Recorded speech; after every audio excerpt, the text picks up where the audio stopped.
बैजनाथ धाम में नमामि गंगे के तहत गंगा स्वच्छता पखवाड़ा मनाया गया। कहा, नदियों को स्वच्छ रखना प्रत्येक नागरिक की जिम्मेदारी।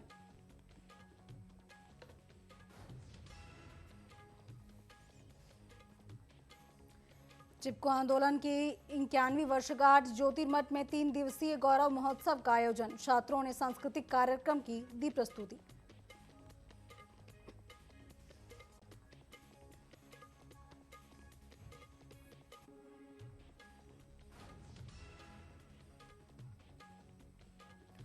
पुलिस और एसओजी टीम ने एनडीपीएस एक्ट के तहत फरार चल रहे 5,000 का वंचित इनामी बदमाश को किया गिरफ्तार। बदमाश को गिरफ्तार कर भेजा जेल।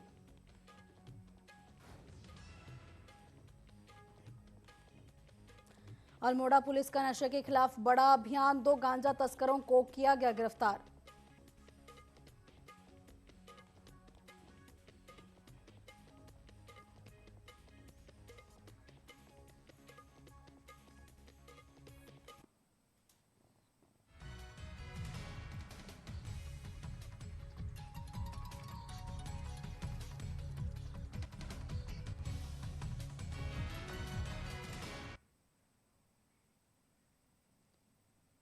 नमस्कार, बहुत स्वागत है आपका उत्तराखंड स्पेशल न्यूज अपडेट में। मैं हूं आपके साथ कमलेश्वरी। शुरुआत करते बुलेटिन के, जहां चमोली में चिपको आंदोलन की 91वीं वर्षगांठ पर ज्योतिर्मठ में 3 दिवसीय गौरव महोत्सव का आयोजन किया गया।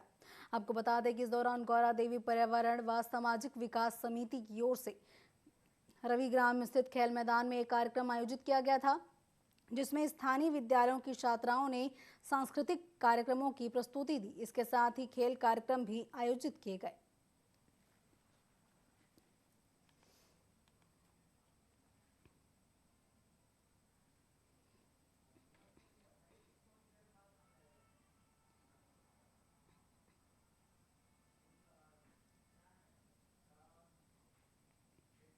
हल्द्वानी में गृह मंत्रालय में अपराधों के नियंत्रण के लिए नैनीताल जिले को हाईटेक मोबाइल फॉरेंसिक वैन उपलब्ध कराई गई है। आपको बता दें कि ये वैन क्राइम सीन पर एविडेंस कलेक्ट करने के साथ ही हाईटेक सुविधाओं से लैस है, जो कि अपराधों को सख्त सजा दिलवाने और अपनी महत्वपूर्ण भूमिका निभाएगा।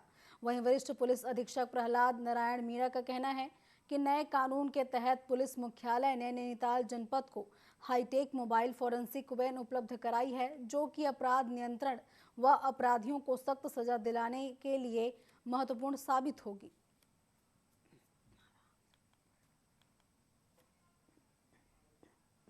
नए कानूनों के अनुपालन के संदर्भ में बीएनएस और बीएनएसएस के अंतर्गत बहुत सारे ऐसे प्रावधान किए गए हैं, जिसमें फॉरेंसिक के जो कार्य प्रणाली है उसको लेके गाइडलाइंस जारी हुई है।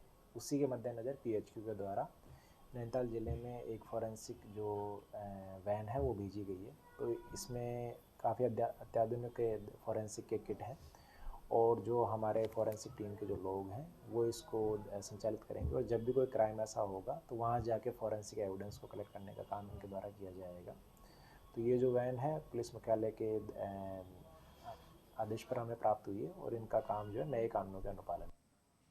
रुड़की पहुंचे पूर्व मुख्यमंत्री हरीश रावत ने प्रेस वार्ता को संबोधित किया। इस दौरान उन्होंने धामी सरकार पर जमकर निशाना साधा। इसके साथ ही उन्होंने मदरसों पर हो रही कार्रवाई पर भी सवाल उठाए। पत्रकारों को संबोधित करते हुए हरीश रावत ने भाजपा सरकार पर सवाल उठाते हुए कहा कि आज सरकार अपनी उपलब्धियों का गुणगान गारी है, लेकिन वह अपनी 8 उपलब्धियां भी जनता को बता नहीं सकती। उन्होंने ये भी दावा किया कि सरकार की 80 नाकामियां वह गिना सकते हैं।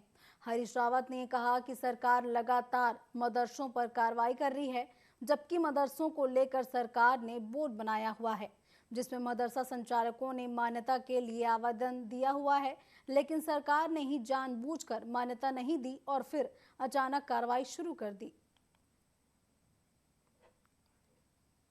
कार्रवाई एक असफल सरकार जिसके पास कुछ बताने के लिए नहीं है, वो अपनी असफलताओं को छुपाने के लिए और उनके से उठ रहे सवालों को ढकने के लिए इस तरीके का प्रपंच कर रहे हैं।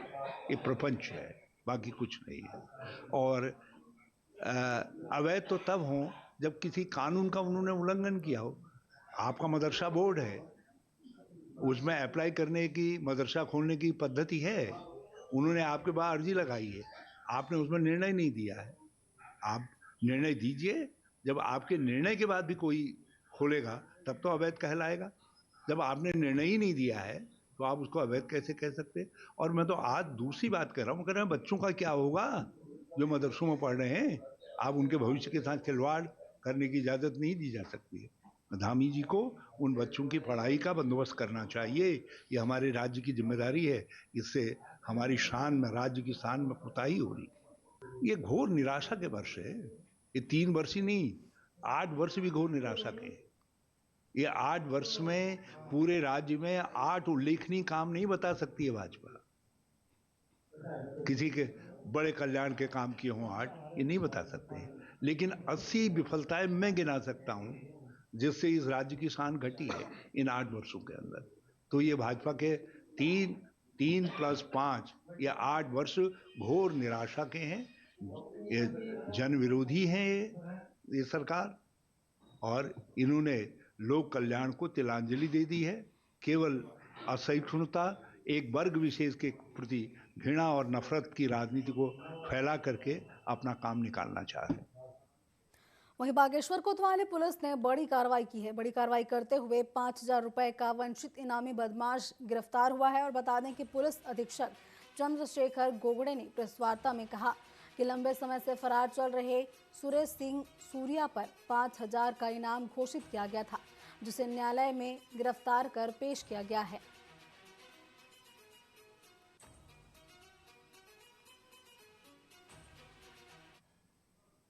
अच्छी सफलता प्राप्त करते हुए एसओजी और कोतवाली की टीम ने इसमें इसको अभियुक्त को गिरफ्तार किया है और इसको माननीय न्यायालय के समक्ष पेश किया जा रहा है। इस पे पूर्व में से लगभग 4 से 5 एनडीपीएस के केसेस इस पे अभियुक्त पे पहले भी हैं कोतवाली बागेश्वर में। और ये हम इसके द्वारा आश्वस्त करते हैं कि जो भी ऐसे सप्लाई कर रहे होंगे, स्मैक हो या चरस हो, कोई भी एनडीपीएस सामग्री अगर यहाँ पे जनपद में सप्लाई कर रहे होंगे तो उनके ऊपर भी हम लगातार कड़ा प्रहार करेंगे और सख्त से सख्त कार्रवाई करेंगे। अल्मोड़ा में पुलिस को बड़ी सफलता हासिल हुई है, जहां पुलिस ने 2 अलग-अलग मामलों में कार्रवाई करते हुए चरस और गांजा के साथ 2 तस्करों को गिरफ्तार किया है। एक तरफ पुलिस ने चेकिंग में 738 ग्राम चरस बरामद किया, जिसकी कीमत 1 लाख रुपए से ज्यादा बताई जा रही है। बता दें कि 1,47,600 रुपए प्राप्त किए गए चरस की कीमत बताई जा रही है। वहीं दूसरी तरफ एक युवक को संदिग्ध हालत में पकड़ा गया और उसके बैग से 6 किलोग्राम गांजा बरामद किया गया है।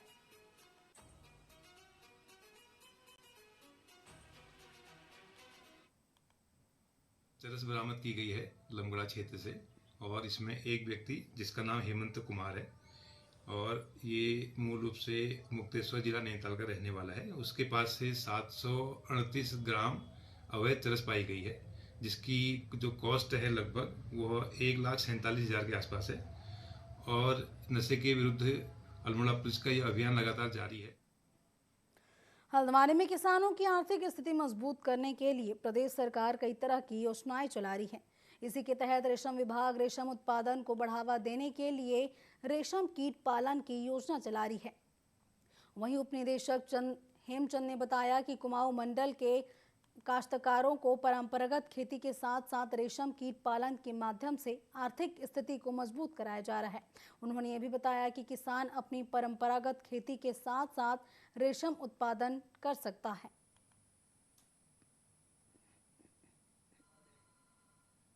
इस समय बसंत फसल का सीजन चल रहा है, चूँकि उत्तराखंड के अंदर 2 समय पर फसलें मुख्य रूप से ली जाती हैं, रेशम की, सहतूती रेशम की, जो बसंत फसल होती है और मानसून फसल होती है। ये बसंत फसल का समय चल रहा है जो कि मार्च और अप्रैल में होता है। इस समय समूचे कुमाऊं मंडल में लगभग 98,000 DFL कीटांड, रेशम का कीटांड, उससे कीट पालन किया जा रहा है, जिसमें जो शुरू की 2 अवस्थाएं होती हैं जिन्हें चौकी कीट पालन कहते हैं, यानी कि करीब करीब 8 से 10 दिन की होती हैं। उसे विभाग के जो कुशल और तकनीकी कार्मिक हैं उनकी देख रेख में ही कीड़े का पालन किया जाता है, क्योंकि बहुत छोटा सा अंडा होता है राई के दाने के समान, फिर बहुत छोटा सा कीड़ा होता है, तो उसे बड़ी सेंसिटिविटी से टैकल करना होता है, तो स्किल्ड लोग करते हैं। हल्द्वानी के कलवागंज में एक तेज रफ्तार ट्रक ने बाइक सवार को जोरदार टक्कर मार दी। इस हादसे में एक व्यक्ति की मौके पर ही मौत हो गई, जबकि 2 अन्य लोग गंभीर रूप से घायल हो गए। जहां राहगीरों ने घायलों को अस्पताल में भर्ती कराया, साथ ही डॉक्टर ने दोनों को मृत घोषित कर दिया। घटना की सूचना मिलते ही पुलिस भी मौके पर पहुंची और ट्रक को कब्जे में ले लिया गया है। इसके साथ ही मृतक के शव को पोस्टमार्टम के लिए भेजकर पुलिस इस पूरे मामले की कार्रवाई में जुट गई है।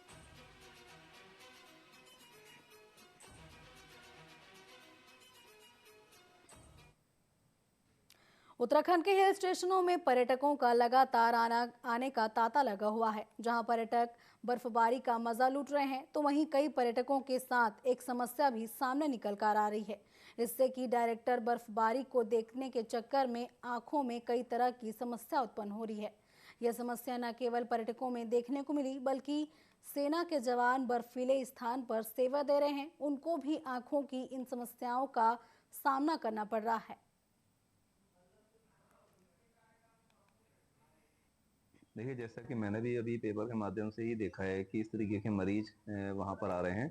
इसे आमतौर पर स्नो ब्लाइंडनेस या फोटोकेरेटाइटिस बोलते हैं, जिसमें क्या होता है कि मरीज आमतौर पर जो शिकायत करता है कि उसकी आंखों में पानी आता है, धुंधलापन दिखता है, उसको आंख लाल होती है या उसको रोशनी की तरफ देखने में चमक ज़्यादा लगती है। या आमतौर पर ऐसे लोगों में पाया जाता है जो हाई एल्टीट्यूड्स पर होते हैं या वहाँ पर या ऐसे लोग जो वेल्डिंग्स करते हैं जिनमें अल्ट्रावायलेट रेस का किरणों का सामना होता है। तो अगर मरीज उनको बिना किसी प्रोटेक्शन के, बिना किसी चीज़ के यूज़ करे, डायरेक्टली अगर देख लेता है तो कई बार उसकी पुतली पर डैमेज हो जाता है। तो वही उसको मरीज को आमतौर पर ये प्रेजेंटेशन एक दिन बाद होती है। मरीज उस समय तो नहीं होता, उस समय तो उसे कुछ नज़र नहीं आता है, पर जब सो के उठता है उसे लगता है कि मेरी आँख में ये सब समस्याएं कहाँ से स्टार्ट हो गई। तो इसीलिए ऐसे मरीज आमतौर पर आते हैं जो हाई एल्टीट्यूड्स पर होते हैं या वेल्डिंग आर्ट्स वाले, जो मतलब एक तरीके से जो वेल्डिंग्स करते हैं। तो ऐसे मरीजों को इसलिए सलाह दी जाती है कि आप सारी सुरक्षा बरतने के बाद ही आप ऐसी जगहों पर काम करें या आप वेल्डिंग करें। प्रदेश में अवैध मदरसों के खिलाफ प्रशासन की कार्रवाई लगातार जारी है। अब इस मामले में अधिकारियों ने बताया कि कुल 7 मदरसों पर एक बार फिर से कार्रवाई की जानी है, जिसमें अब तक 5 पर कार्रवाई हो चुकी है। वहीं 2 शेष मदरसों पर जल्द ही प्रशासनिक कार्रवाई की जाएगी। वहीं इस कार्रवाई के दौरान पुलिस बल और प्रशासनिक अधिकारी मौके पर मौजूद रहे। इसके साथ ही प्रशासन ने कहा कि जिन मदरसों के पास उचित दस्तावेज नहीं है, बिना मान्यता के संचालित हो रहे हैं, उन पर सख्त कार्रवाई की जा रही है।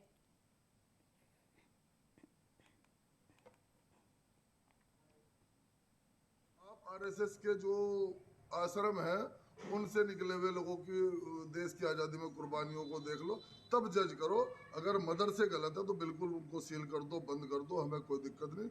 लेकिन अगर मदरसे देश प्रेम की बात बताते हैं, जीने की बात बताते हैं, पड़ोसी से प्यार करने की बात बताते हैं, मुल्क से मोहब्बत करने की बात बताते हैं, हिंदू भाइयों को अपना बड़ा भाई समझने की बात बताते हैं, भाईचारे की बात बताते हैं, तो मदरसे जरूरी हैं और मदरसों को सरकार को और जो है प्रोत्साहन करना चाहिए, उनकी मदद करनी चाहिए। वहीं चमोली जिले में सेवा, सुशासन और विकास के 3 वर्ष पूरे होने पर जनपद के जोशीमठ में एक कार्यक्रम का आयोजन हुआ। इसमें जिलाधिकारी ने विभिन्न विभागों के स्टॉलों का निरीक्षण किया और आमजनों को सरकार के संचालित जन कल्याणकारी योजनाओं की जानकारी भी दी। इसके साथ ही जिलाधिकारी ने जन समस्या भी सुनी और मौके पर ही संबंधित विभागों के अधिकारियों को निस्तारण के निर्देश दिए।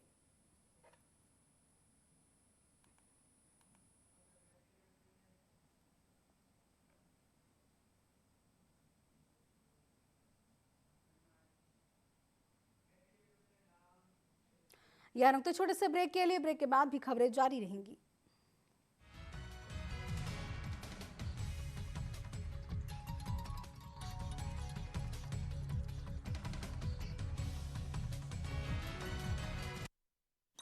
जैसे बूंद बूंद से घड़ा भरता है, वैसे ही जन जन के प्रयासों से जल की एक एक बूंद को सुरक्षित और संरक्षित किया जा सकता है।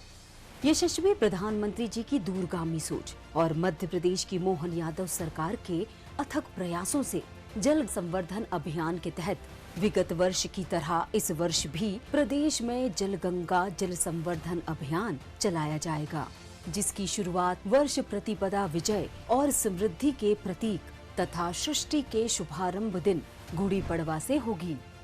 30 मार्च से 30 जून 2025 तक चलाए जाने वाले इस जल गंगा जल संवर्धन अभियान में आइए हम सब मिलकर अपनी सहभागिता सुनिश्चित करें।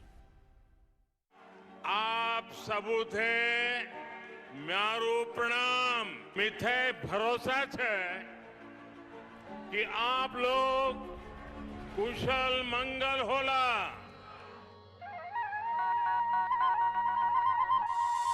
नई मंजिलें पाई हमने, नया रास्ता बनाया है। नई मंजिलें पाई हमने, नया रास्ता बनाया है। अब आसमां पे जाने का सबको जुनून छाया है।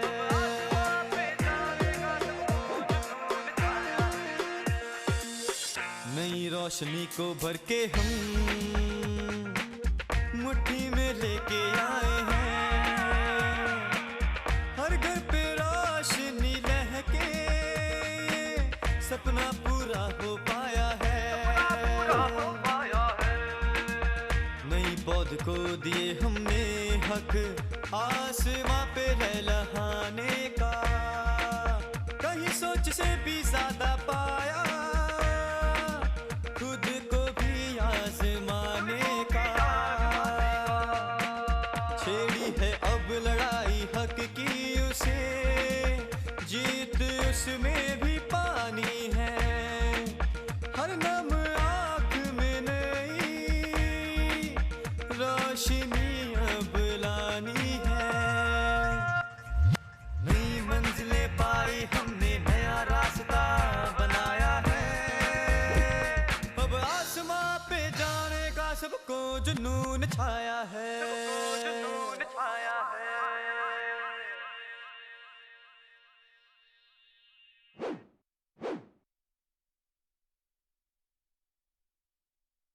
हिंदुस्तान का ग्रोथ इंजन बने उत्तर प्रदेश ने 8 साल में तय किया है धरातल से शिखर का सफर।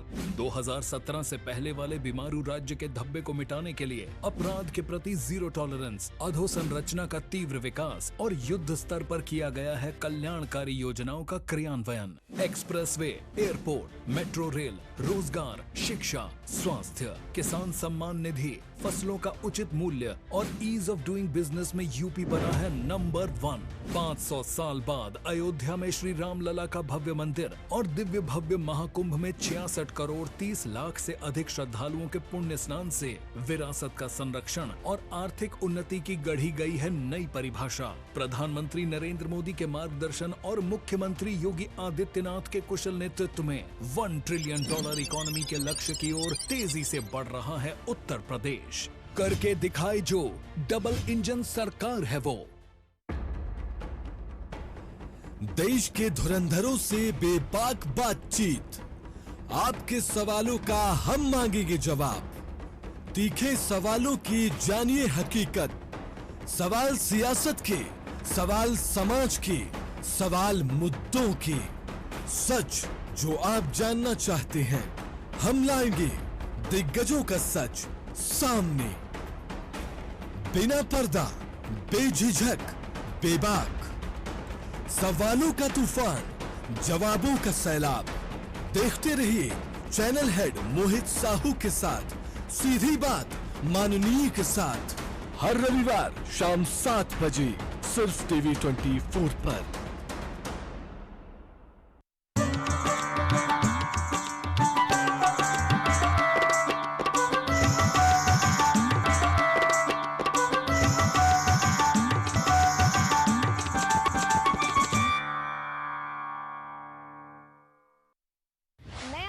पूछने आम जनता के हाल, लेके उनके लिए ढेर सारे सवाल।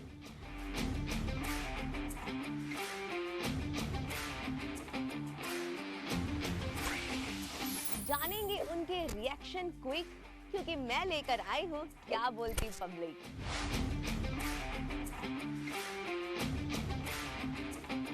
यहाँ होंगे बहुत सारे मजेदार क्वेश्चन एंड आंसर्स राउंड, और ऐसे आंसर मिलेंगे जिन्हें सुन के हंसना रोक नहीं पाएंगे आप। तो देखना ना भूलिए मेरे साथ क्या बोलती पब्लिक, सिर्फ टीवी 24 पर।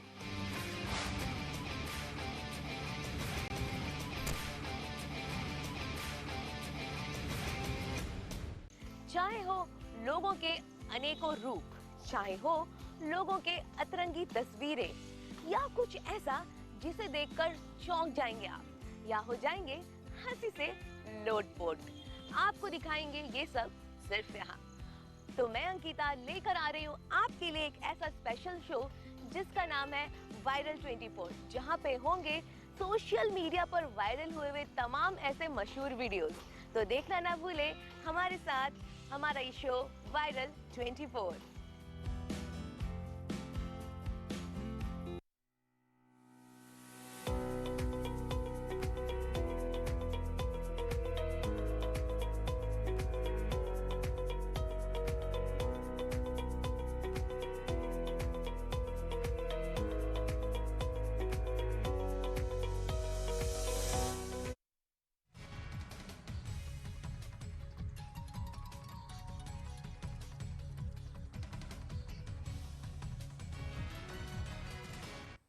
ब्रेक के बाद आपका स्वागत है। रुक करेंगे मसूरी की खबर की ओर, जहां मसूरी में विद्युत विभाग और नगर पालिका की आपस में बकाया को लेकर दोनों विभागों में विवाद हो गया। आपको बता दें कि विद्युत विभाग ने देर रात नगर पालिका के संचालित स्ट्रीट लाइट को बिल भुगतान किए जाने पर काट दिया। साथ ही नगर पालिका प्रशासन ने कुंज भवन विद्युत सब स्टेशन का हाउस टैक्स का भुगतान किए जाने पर सब स्टेशन को सीज कर दिया।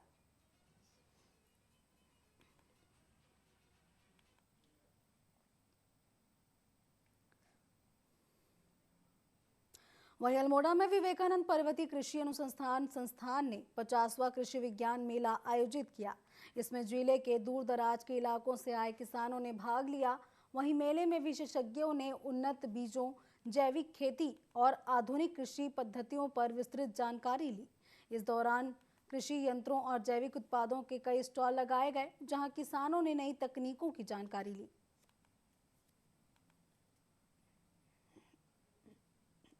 आके बड़ी खुशी है कि इतनी सारी तकनीकें डेवलप की गई हैं कि अगर हमारे किसान भाई बहन इसको अपनाएं अगर तो उनको बहुत फायदा होगा।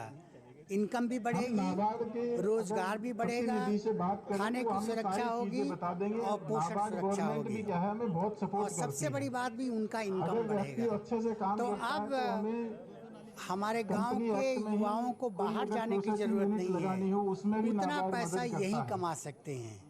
तो कोशिश करें कि ये टेक्नोलॉजी जो है, ये तकनीकी हमारे किसान भाइयों तक जाए और वो इसका लाभ उठाए। यहाँ वैष्णो धाम में नमामि गंगे के तहत गंगा स्वच्छता पखवाड़ा मनाया गया, जहां कार्यक्रम में वृक्ष मिशन किशन सिंह ने कहा कि नदियों को स्वच्छ रखना प्रत्येक नागरिक की जिम्मेदारी है। विधायक दास ने यह भी कहा कि स्वच्छता अभियान के तहत नदियों का संरक्षण हो, ये हम सभी की जिम्मेदारी है। वहीं शिव सिंह बिष्ट ने स्वच्छता की सभी को शपथ दिलाई। पहले तो मैं वन विभाग बागेश्वर को बहुत बहुत बधाई दूंगा। उनके द्वारा नमामि गंगा योजना के तहत आज करूर में स्वच्छता अभियान चलाया गया और निश्चित रूप से एक संदेश देने का काम वन विभाग द्वारा किया गया और आज इसकी बहुत आवश्यकता भी हमारे को है कि हम अपने आसपास का वातावरण को शुद्ध रखें, स्वच्छ रखें और उसके निमित्त एक कार्यक्रम आज संपन्न हुआ और हमारे इसमें विभिन्न विद्यालयों के बच्चों ने प्रतिभाग करा, विभिन्न हमारे विभागीय कर्मचारी अधिकारी ने भी इसमें प्रतिभाग करा और निश्चित रूप से एक संदेश पूरे कत्यूर घाटी में देने का प्रयास हम सबके द्वारा करा गया कि हमारा कत्यूर स्वच्छ हो, कत्यूर में हमारा वातावरण शुद्ध हो, उसके लिए हम सब लोगों का दायित्व बनता, कर्तव्य बनता। मैं पुनः वन विभाग को ढेर सारी शुभकामनाएं। वहीं देहरादून में सैकड़ों कांग्रेसी महिलाओं ने भाजपा सरकार के खिलाफ सीएम आवास का कूच किया। प्रदेश में महिलाओं पर हो रहे अत्याचार के खिलाफ महिला कांग्रेस अध्यक्ष ज्योति रौतेला के नेतृत्व में कांग्रेसी महिलाओं ने प्रदर्शन किया। भाजपा कांग्रेस अध्यक्ष ने कहा कि प्रदेश की भाजपा सरकार को नींद से जगाने के लिए ये प्रदर्शन किया गया है। इसके साथ ही प्रदेश प्रवक्ता डॉक्टर प्रतिमा सिंह ने सरकार पर जमकर निशाना साधा। यहाँ पे मोदी सरकार को ये याद दिलाने आए हैं कि इस देश की जो महिलाएं हैं, अब आप उन्हें उनकी अपने हाथ की कठपुतली नहीं बना सकते। अगर महिला आरक्षण बिल आपको देना है, जिसको आपने चुनाव में बहुत जो है लुभाने का कार्य किया है, तो आज दीजिए, अभी दीजिए, नहीं तो पूरे देश की जो है महिला कांग्रेस और कांग्रेस की जो नेत्रियां हैं वो सड़कों पर आपसे इस मांग के लिए उतरेंगी। युवाओं के पास रोजगार नहीं है, स्वास्थ्य सुविधाएं नहीं है, महंगाई लगातार बढ़ रही है, और जो सरकार है वो कुंभकर्णी नींद 8 साल में सो रही है। वो बेमिसाल 3 साल बेमिसाल का नारा दे रही है, लेकिन जो इस प्रदेश के लोग हैं वो बेहाल है। उनके पास रोजगार नहीं है, महंगाई बहुत बढ़ी हुई है, महिलाएं सुरक्षित नहीं है। और हम चाहते हैं कि जो मोदी जी ने 33% महिला बिल पास करा, उसको लागू करने का काम करें, लोगों को बेवकूफ बनाना बंद करें। और इन सब मुद्दों को लेकर हम आज ये प्रदर्शन कर रहे हैं। रुड़की में पुलिस बल ने बाल शिक्षा प्रवृत्ति के खिलाफ ऑपरेशन मुक्ति अभियान चलाया, जिसका उद्देश्य छोटे बच्चों को भिक्षा न देकर शिक्षा देना, उनका भविष्य सुधारना है। साथ ही एसपी ने आमजनों को अपील करते हुए कहा कि वह बच्चों को भिक्षा ना दे, बल्कि अगर कुछ देना चाहते हैं तो बच्चों को पढ़ाने में मदद करें और पुलिस का सहयोग करें।